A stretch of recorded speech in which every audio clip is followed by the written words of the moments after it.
ਉਹਨਾਂ ਦੇ ਸਾਹਮਣੇ ਬੈਠੇ ਆ ਤੇ ਉਹਨਾਂ ਕੋਲ ਪੁੱਛਨੇ ਆ ਉਹਨਾਂ ਦੇ ਮਤਲਬ ਜ਼ਿੰਦਗੀ ਦਾ ਆਗਾਜ਼। ਉਸ ਤੋਂ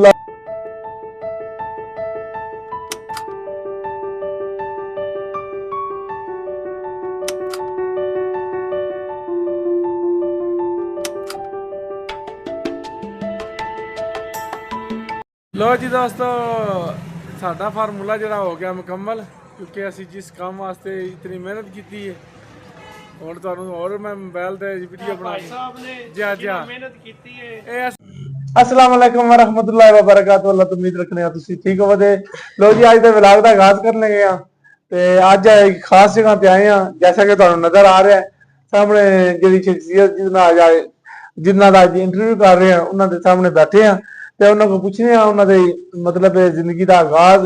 ਉਸ ਤੋਂ ਇਲਾਵਾ ਉਹਨਾਂ ਨੇ ਜਿਹੜੀ ਫੀਲਡ ਵਿੱਚ ਇਸ ਵਕਤ ਕੰਮ ਕਰ ਰਹੇ ਨੇ ਉਹਦੇ ਬਾਰੇ ਮੁਕੰਮਲ ਰਿਪੋਰਟ ਲੈਣੇ ਆ, ਉਹਨਾਂ ਨਾਲ ਗੱਲਬਾਤ ਕਰਨੇ ਆ ਤੇ ਤੁਹਾਡੀ ਉਹਨਾਂ ਨਾਲ ਗੱਲ ਕਰਵਾਉਂਦੇ ਆ। अस्सलाम वालेकुम जी। वालेकुम सलाम। क्या हाल है जी? ठीक ठाक। पहला तो अपना नाम शरीफ दसो जी। जी आबद हुसैन। आबद हुसैन साहब, कितना कोई अरसा हो गया जे काम करते हैं जी? सानू तकरीबन इस काम च हो गए ने को 25-26 साल हो गए ने। 25-26 साल हो गए ने ते माशाअल्लाह जरा तुसी जरा काम कर रहे हो, क्योंकि हर काम दे विच एक उस्ताद हुंदा है ते तुहाडा उस्ताद इस फील्ड दे विच कौन आ जिहड़ा जिन्ने तुहानू ये रहनुमाई कीती है ते ए काम तुसी शुरू कीता है? जी मेरे वड्डे भाई ने मैनू काम शाम सिखाया है। अच्छा, सारा काउंटर ने दिता है। सही। ते मजीद ਅਸੀਂ ਪੱਖਿਆਂ ਦਾ ਵੀ ਕੰਮ ਕਰ ਲੈਨੇ ਆ, ਥ੍ਰੈਸ਼ਰਾਂ ਦਾ ਵੀ ਕਰ ਲੈਨੇ ਆ, ਹਾਲ ਸ਼ਾਲ ਵੀ ਮੁਰੰਮਤ ਕਰਨੇ ਆ और ਜਿਹੜਾ ਥੋੜਾ ਬੜਾ ਸਾਰਾ ਕਰਦਾ ਹੈ। मतलब बंद करी ਕੁਛ ਥ੍ਰੈਸ਼ਰਾਂ ਦਾ ਕੰਮ। ਆਪ ਸਾਹਿਬ, ਜੈਸਾ ਕਿ ਤੁਸੀਂ ਦੱਸਿਆ ਹੈ ਕਿ ਮੇਰੇ ਉਸਤਾਦ ਵੀ ਜਿਹੜੇ ਉਹਨਾਂ ਦਾ ਵੀ ਤੁਸੀਂ ਨਾਂ ਦੱਸ ਰਹੇ ਹੋ, ਉਸ ਤੋਂ ਇਲਾਵਾ ਸਾਨੂੰ ਜਿਹੜਾ ਤੁਸੀਂ ਕੰਮ ਕਰਦੇ ਹੋ ਉਹਦੇ ਬਾਰੇ ਕੋਈ ਦੱਸੋ। ਕਿਹੜੀ ਕਿਹੜੀ ਚੀਜ਼ ਜਿਹੜੀ ਹੈ ਤੁਸੀਂ, ਅਗਰ ਕੋਈ ਬੰਦਾ ਆਮਦਾ ਤੁਹਾਡੇ ਕੋਲ, ਪਹਿਲਾਂ ਤੇ ਬੇਸਿਕ ਆਪਣਾ ਜਿਹੜਾ ਕੰਮ ਹੈ ਉਹਦਾ ਤਰੀਕਾਕਾਰ ਦੱਸੋ ਕਿ ਤੁਸੀਂ ਕੀ ਕਰ ਰਹੇ ਹੋ। ਉਸ ਤੋਂ ਇਲਾਵਾ अगर कोई बंदा तुहाडे कोल कोई चीज बनवाना हुंदा है, वो मतलब डिमांड करता है, केड़ी केड़ी चीज तुसी बना सकदे हो, ਉਹਦੇ ਬਾਰੇ ਦੱਸੋ ਕੋਈ ਥੋੜੀ ਜੀ। ਸਰ ਜੀ ਅਸੀਂ ਪਹਿਲੇ ਨੰਬਰ ਤੇ ਪਾਣੀ ਦਾ ਪੱਖਾ ਆਪਣੀ ਮਰਜ਼ੀ ਨਾਲ ਤਸੱਲੀ ਨਾਲ ਬਣਾ ਕੇ ਦਿੰਨੇ ਆ। ਠੀਕ ਹੈ। ਕੋਈ ਗਿਲਾ ਸ਼ਿਕਵਾ ਹੋਵੇ ਜਵਾਬਦਾਰੀ ਹੁੰਦੀ ਹੈ। ਸਹੀ। ਉਸ ਤੋਂ ਬਾਅਦ ਹਲ ਮੁਰੰਮਤ ਕਰਕੇ ਦੇ ਦਈਏ ਤਸੱਲੀ ਨਾਲ, ਜਿਕਰ ਦਾ ਕਾਕਾ ਉਂਝ ਕਰ ਦੇ ਦਈਏ। ਸਹੀ। ਉਹ ਟਰੈਕਟਰ ਦਾ ਕਰ ਲਈਦਾ, ਬੁਸ਼ ਬੜੇ ਲਾ ਲਈਦੇ ਨੇ। ਸਹੀ। ਥ੍ਰੈਸ਼ਰ ਮਸ਼ੀਨਾਂ ਨੇ ਉਹ ਸੈੱਟ ਕਰ ਲਈਦੀ ਹੈ, ਰੈਪਰ और थोड़ा बड़ा काम सारा कर लेता है। इसे जगह ते काम शुरू किया या इस पहला और किसी जगह ते? जी सर पहले नाल साडी दुकान हुंदी है। अच्छा अच्छा। वो जो उस टाइम वेगी है। सही। दोबारा सिद्धो अगली जगह ते आ गया। बाकी दुकानां बड़ियां उत्ते तैयार उन्हां ते आ गए। सही। पहला तकरीबन 15 साल पीछे रहे हैं, 20 साल सानू इत्थे हो गए ने। सही सही। अच्छा अच्छा। तो माशाल्लाह ਜਿਹੜੀਆਂ ਕੁਝ ਸਾਨੂੰ ਆਪਣੀ ਮਸ਼ੀਨਾਂ ਦੇ ਬਾਰੇ ਥੋੜਾ ਵਿਜ਼ਿਟ ਕਰਵਾ ਸਕਦੇ ਹੋ? जी सर मशीन जी काम शाम करदा वेल्डिंग है, वो सान है। सही जी। ਹਾਂਜੀ, ਤੁਹਾਨੂੰ ਕਲੋਜ਼ਅਪ ਦਿਖਾ ਰਹੇ ਹਾਂ ਮਸ਼ੀਨਾਂ ਦੇ ਬਾਰੇ ਤਾਂ ਕਿ ਤੁਹਾਨੂੰ ਆਸਾਨੀ ਹੋ ਜਾਏ ਸਮਝਣ ਵਾਸਤੇ ਕਿ ਅੱਜ ਦਾ ਜਿਹੜਾ ਵਲੌਗ ਹੈ ਇੰਟਰਵਿਊ ਉਹ ਕਿਸ ਬੇਸ ਤੇ ਅਸੀਂ ਬਣਾਇਆ ਹੈ।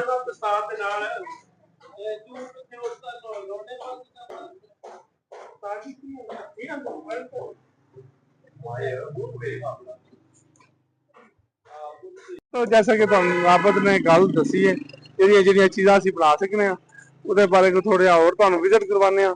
ਬਾਹਰ ਜਿਹੜੀਆਂ ਚੀਜ਼ਾਂ ਪਈਆਂ ਨੇ, ਪੱਠੇ ਲੱਦਣ ਦਾ ਵੈਲਡਿੰਗ ਦਾ ਬੇਸਿਕ ਜਿਹੜਾ ਇਹਨਾਂ ਦਾ ਕੰਮ ਹੈ ਉਹ ਵੈਲਡਿੰਗ ਦੇ ਨਾਲ ਤਲਕ ਰੱਖਦਾ ਹੈ ਤੇ ਉਹਦੇ ਨਾਲ ਜਿਹੜੀਆਂ ਜਿਹੜੀਆਂ ਚੀਜ਼ਾਂ ਜਿਹੜੀਆਂ ਨੇ ਤਿਆਰ ਹੁੰਦੀਆਂ ਨੇ ਉਹਦੇ ਬਾਰੇ ਵੀ ਤੁਹਾਨੂੰ ਮੁਕੰਮਲ ਰਿਪੋਰਟ ਦਿੰਦੇ ਆ। ਅਸੀਂ ਜਿਸ ਜਗ੍ਹਾ ਤੇ ਖੜੇ ਆ ਐਲਾਨਾ ਰੋਡ ਇਹਨੂੰ ਕਿਹਾ ਜਾਂਦਾ ਜੀ। ਦੋਸਤੋ ਜੈਸਾ ਕਿ ਤੁਹਾਨੂੰ ਦੱਸਿਆ ਕਿ ਆਪਸ ਸਾਹਿਬ ਨਾਲ ਗੱਲ ਹੋਈ, ਉਹਨਾਂ ਨੇ ਆਪਣੇ ਕੰਮ ਦੇ ਬਾਰੇ ਦੱਸਿਆ, ਮੁਕੰਮਲ ਵਿਜ਼ਿਟ ਕਰਵਾਇਆ ਨੇ ਤੇ ਹੁਣ ਉਹਨਾਂ ਦੀ ਨਾਲ ਹੀ ਹੋਰ ਵੀ ਮਾਰਕੀਟ ਦੇ ਵਿੱਚ ਹੋਰ ਵੀ ਦੋਸਤ ਨੇ ਜਿਹੜੇ ਇਸ ਵਕਤ ਕੰਮ ਕਰ ਰਹੇ ਨੇ, ਉਹਨਾਂ ਨਾਲ ਵੀ ਗੱਲਬਾਤ ਕਰਨੇ ਆ ਤੇ ਮੁਕੰਮਲ ਜਿਹੜਾ ਤੁਹਾਨੂੰ ਤੇ ਆਏ ਆ ਦੁਕਾਨ ਤੇ ਉਹਨਾਂ ਨਾਲ ਵੀ ਗੱਲਬਾਤ ਕਰਨੇ ਆ, ਉਹਨਾਂ ਦਾ ਇੰਟਰਵਿਊ ਲੈਣੇ ਆ, ਦੇਖਦੇ ਆ ਉਹ ਆਪਣੇ ਕਾਰੋਬਾਰ ਦੇ ਬਾਰੇ ਕੀ ਦੱਸਦੇ ਨੇ, ਕਿਹੜੀ ਫੀਲਡ ਦਾ ਉਹ ਥੱਲੇ ਰੱਖਦੇ ਨੇ ਤੇ ਮੁਕੰਮਲ ਜਾਣਕਾਰੀ ਰਿਪੋਰਟ ਲੈਣੇ ਆ, ਲੈ ਕੇ ਚੱਲਨੇ ਆ ਉਹਨਾਂ ਨਾਲ ਤੁਹਾਨੂੰ। अस्सलाम जी। जी वालेकुम सलाम। क्या हाल है साहब जी, ठीक हो? शुक्र अल्हम्दुलिल्लाह। पहला तो अपना इसम नाम दसो अपना। आकब जवेद। अच्छा, उस तो इलावा सर जी कितना अरसा हो गया ਤੁਹਾਨੂੰ इस फील्ड ਦੇ ਵਿੱਚ?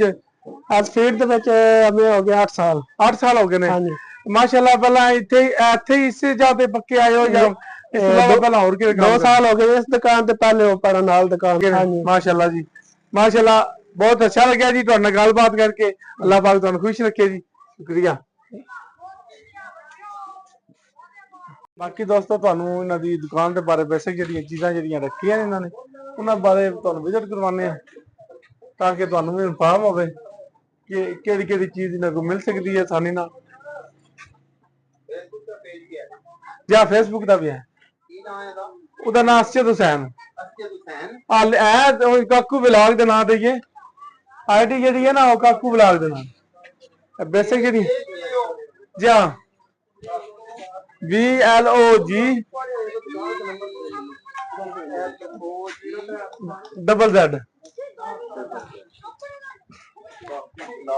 ਜਾਂ ਮੁਕੰਮਲ ਤੁਹਾਨੂੰ ਵਿਜ਼ਿਟ ਕਰਵਾਇਆ ਦੁਕਾਨ ਦਾ ਤਾਂ ਕਿ ਤੁਹਾਨੂੰ ਜਿਹੜੀ ਚੀਜ਼ ਤੁਸੀਂ ਖਰੀਦਣੀ ਹੋਵੇ ਆਸਾਨੀ ਨਾਲ ਖਰੀਦ ਸਕੋ। ਆਇਆ ਜੀ। ਲਓ ਜੀ ਦੋਸਤੋ ਅੱਜ ਦਾ ਵਲੌਗ ਜਿਹੜਾ ਹੈ ਉਹ ਅਸੀਂ ਮਤਲਬ ਨਸ਼ਿਸਤ ਮੁਕੰਮਲ ਹੋ ਗਈ ਹੈ। ਆਬਦ ਨਾਲ ਵੀ ਗੱਲ ਹੋਈ ਹੈ, ਉਸ ਤੋਂ ਬਾਅਦ ਦੂਸਰੇ ਭਾਈ ਨਾਲ ਵੀ ਗੱਲ ਹੋਈ ਹੈ। ਅੱਜ ਦਾ ਵਲੌਗ ਅਸੀਂ ਜਿਸ ਜਗ੍ਹਾ ਤੇ ਖਲੋ ਕੇ ਬਣਾ ਰਹੇ ਹਾਂ ਇਹਨੂੰ ਮੇਨ ਰੋਡ ਨੂੰ ਫਾਲੀਆ ਰੋਡ ਵੀ ਕਿਹਾ ਜਾਂਦਾ ਹੈ, ਏਲਾ ਰੋਡ ਵੀ ਕਿਹਾ ਜਾਂਦਾ ਹੈ, ਕਿਉਂਕਿ ਜਿਹੜਾ ਸ਼ਹਿਰ ਦੀ ਤਰਫ ਜਿਹੜਾ ਰਸਤਾ ਜਾ ਰਿਹਾ ਉਹਦੇ ਬਾਰੇ ਵੀ ਤੁਹਾਨੂੰ ਵਿਜ਼ਿਟ ਕਰਵਾਉਂਦੇ ਆ। ਉਸ ਤੋਂ ਬਾਅਦ ਫਾਲੀਆ ਦੀ ਸਾਈਡ ਵਾਲੇ ਰੋਡ ਤੇ ਖੜੇ ਆ, ਤੁਹਾਡੇ ਪਿੱਛੇ ਤੁਹਾਨੂੰ ਸ਼ਹਿਰ ਦੀ ਤਰਫ ਦਿਖਾ ਰਹੇ ਆ।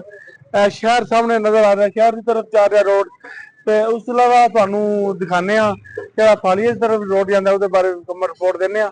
ਬਾਕੀ ਅੱਜ ਦੀ ਨਸ਼ਿਸਤ ਸਾਡੀ ਬੜੀ ਅੱਛੀ ਰਹੀ ਹੈ ਜੀ। ਆਪਦ ਨਾਲ ਵੀ ਗੱਲ ਹੋਈ ਹੈ, ਉਸ ਤੋਂ ਇਲਾਵਾ ਦੂਸਰੇ ਭਾਈ ਨਾਲ ਵੀ ਮੁਕੰਮਲ ਜਾਮਿਆ ਰਿਪੋਰਟ ਲਈ ਗਈ ਹੈ। ਉਹਨਾਂ ਕੋਲ ਪੁੱਛਿਆ, ਉਹਨਾਂ ਦੇ ਕੰਮ ਦੇ ਬਾਰੇ ਉਹਨਾਂ ਆਪਣਾ ਐਕਸਪੀਰੀਅੰਸ ਵੀ ਦੱਸਿਆ। ਸਾਲ ਹੋ ਗਏ ਨੇ ਸਾਨੂੰ ਕੰਮ ਕਰਦੇ ਆ, 4 ਸਾਲ ਮੈਨੂੰ ਕੰਮ ਨੂੰ ਸਿੱਖਦੇ ਆ। 4 ਸਾਲਾਂ ਵਿੱਚ ਉਸ ਤੋਂ ਇਲਾਵਾ ਜਿਹੜਾ 8 ਸਾਲ ਮੈਨੂੰ ਹੋ ਗਏ ਨੇ ਕੰਮ ਕਰ। ਇਹਨਾਂ ਨਾਲ ਗੱਲਬਾਤ ਕਰਕੇ ਦੇਖਦੇ ਆ ਅੱਜ ਦਾ ਵਲੌਗ ਤੁਹਾਨੂੰ ਕਿਹਦਾ ਲੱਗਦਾ ਹੈ ਤੇ ਤੁਹਾਨੂੰ ਹੁਣ ਫਾਲੀਆ ਵਾਲੀ ਸਾਈਡ ਦੀ ਵੀ ਸੈਰ ਕਰਵਾਉਂਦੇ ਆ ਉਹਦੇ ਬਾਅਦ। ਲਓ ਜੀ ਦੋਸਤੋ ਹੁਣ ਤੁਹਾਨੂੰ ਦੂਸਰੇ ਏਰੀਆ ਵੱਲ ਵੀ ਲੈ ਕੇ ਚੱਲਦੇ ਆ ਔਰ ਵੀ ਤੁਹਾਨੂੰ ਕੁਝ ਚੀਜ਼ ਦਿਖਾਉਂਦੇ ਆ। ਅਸੀਂ ਹੁਣ ਤੁਹਾਨੂੰ ਫਾਲੀਆ ਵਾਲਾ ਰੋਡ ਦਿਖਾ ਰਹੇ ਆ। ਇਹ ਫਾਲੀਆ ਨੂੰ ਰਸਤਾ ਜਾਂਦਾ ਜੀ। ਅੱਜ ਮੌਸਮ ਦੀ ਦੁਕਾਨ ਦੇ ਬਾਰੇ ਵੀ ਥੋੜਾ ਤੁਹਾਨੂੰ ਵਿਜ਼ਿਟ ਕਰਵਾਈਏ। ਆਪ ਹੁਸੈਨ ਸਾਹਿਬ ਨੇ, ਉਸ ਤੋਂ ਬਾਅਦ ਆਕਿਬ ਜਵੇਦ ਸਾਹਿਬ ਨੇ, ਇਹਨਾਂ ਨਾਲ ਗੱਲਬਾਤ ਹੋਈ ਹੈ। ਬਹੁਤ ਅੱਛਾ ਲੱਗਿਆ ਜੀ। ਇਹਨਾਂ ਨੇ ਆਪਣੀ ਮੁਕੰਮਲ ਰਿਪੋर्ट ਦਿੱਤੀ ਹੈ, ਕਾਰੋਬਾਰ ਦੇ ਬਾਰੇ ਇਨਫੋਰਮੇਸ਼ਨ ਦਿੱਤੀ ਹੈ।